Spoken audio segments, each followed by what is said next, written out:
زیارت کے علاقے کان میں سیلابی ریلے نے درجنوں باغات کو اجاڑ دیا۔ پنجگور اور مستونگ میں بارشوں کے باعث مزید 5 افراد جاں بحق ہو گئے، جس کے بعد صوبے میں 7 جون سے اب تک مونسون بارشوں سے ہونے والی اموات 37 سے تجاوز کر گئی۔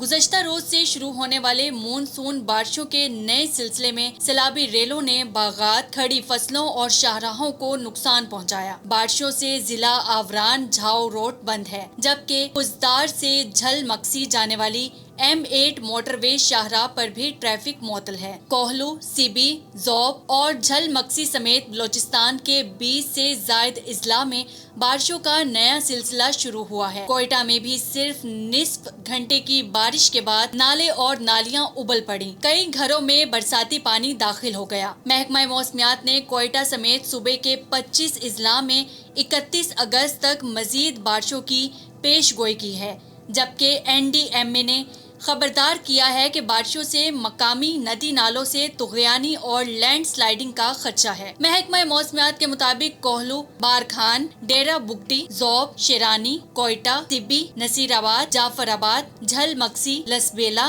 اور کلاد ایریا میں موسلادھار اور ہلکی بارشوں کا امکان ہے۔ PDMA کی رپورٹ کے مطابق صوبے میں 7 جون سے اب تک مونسون بارشوں کے نتیجے میں مختلف واقعات میں 37 افراد جاں بحق، 866 سے زائد مکانات مکمل تباہ، 13,808 سے زائد مکانات کو جزوی نقصان پہنچا۔ صوبے میں 7 پل گر گئے، جبکہ 43 شاہراہیں اور 58,800 ایکڑ پر کھڑی فصلیں متاثر ہوئی ہیں۔